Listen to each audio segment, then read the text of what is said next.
Si la plupart du temps, les bases de calcul des cotisations correspondent au salaire brut, certaines cotisations vont quant à elles avoir des bases de calcul différentes. Quels sont les éléments importants à connaître afin de calculer de manière correcte les assiettes de cotisation?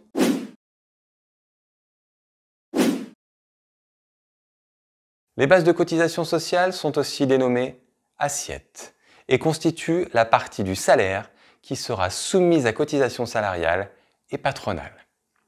La base de cotisation, ainsi déterminée, servira au calcul des cotisations sociales. L'assiette de cotisation comprend soit le salaire brut en totalité, soit uniquement une partie. Cela comprend toutes les rémunérations brutes versées aux salariés. Exemple, heures supplémentaires, primes, avantages en nature, etc.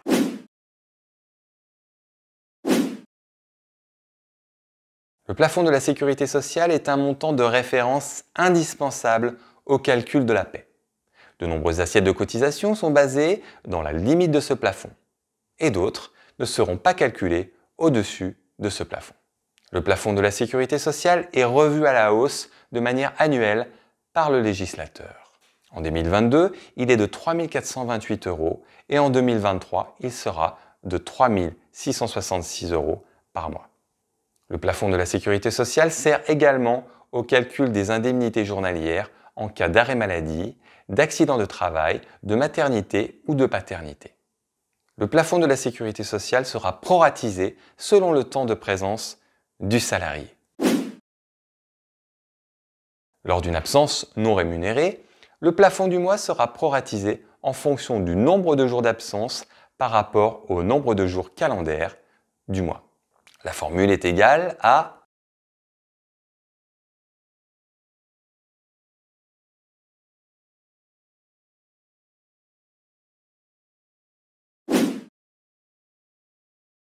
le plafond de la sécurité sociale est réduit proportionnellement à la durée de temps de travail inscrite au contrat. Ainsi, lorsqu'un salarié n'est pas à temps plein, soit à 151,67 heures par mois, le plafond est proratisé selon son temps de travail, heures complémentaires comprises, dans la limite du plafond d'un équivalent plein. La formule est égale à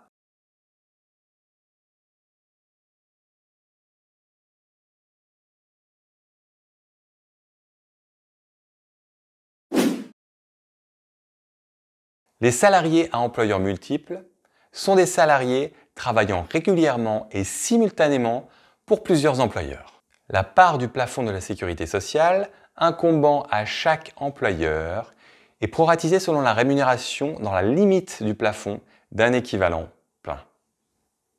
Ainsi, le calcul du plafond mensuel est réduit chez chaque employeur de la manière suivante.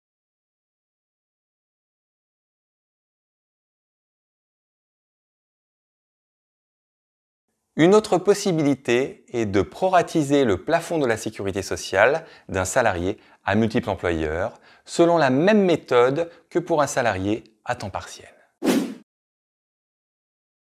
Le SMIC, même s'il n'est pas défini comme un plafond, est la limite de nombreuses bases et taux de cotisation. Par exemple, le SMIC donne la valeur maximale des IJSS, indemnités journalières de sécurité sociale. Il peut aussi servir de seuil, au-delà duquel certaines cotisations seront appelées à taux plein. Par exemple, la cotisation allocation familiale, dont le seuil d'exonération est de 3,5 fois le SMIC. Pour certaines cotisations sociales, le salaire pris en compte dans l'assiette de cotisation est scindé en tranches communément appelées tranche 1 ou 2 et tranche A ou B. On appelle plancher la limite inférieure d'une tranche et plafond la limite supérieure. Certaines cotisations sont appelées en fonction de 2 tranches, peu importe le statut du salarié. La tranche 1 commence dès le premier euro jusqu'au plafond mensuel en vigueur, PMSS. La tranche 2 a son plancher correspondant à un plafond mensuel de la sécurité sociale, donc 1 PMSS, et monte jusqu'à 8 plafonds de la sécurité sociale, soit 8 PMSS. Dans le cas des tranches de cotisation de sécurité sociale, de prévoyance, de Pôle emploi ou l'APEC, nous parlons des tranches A et B. Le plancher et le plafond de la tranche A sont les mêmes que celui de la tranche 1. Le plancher de la tranche B correspond au plafond de la tranche A. Le plafond de la tranche B, quant à lui, est égal à 4 fois le plafond de la tranche A, c'est-à-dire 4 PMSS. La CSG et CRDS ne se basent que sur 98,25% du salaire brut, sauf exception. On appelle cela un abattement. Est intégrée la part patronale de la retraite supplémentaire, le cas échéant, de la prévoyance et de la mutuelle obligatoire. L'abattement est limité à 4 fois le plafond de la sécurité sociale. Si l'assiette de cotisation dépasse cette limite, alors il n'y aura pas d'abattement sur la partie excédentaire. C'est-à-dire que la partie au-delà de 4 fois le plafond de la sécurité sociale sera de 100%. Pour produire une paie juste, la constitution d'assiettes de cotisation est un élément indispensable. Les éléments à savoir déterminer sont le plafond mensuel de la sécurité sociale, PMSS, les tranches 1A, 2B, les bases de cotisation. Ces 3 données sont obligatoires dans la détermination du calcul des cotisations.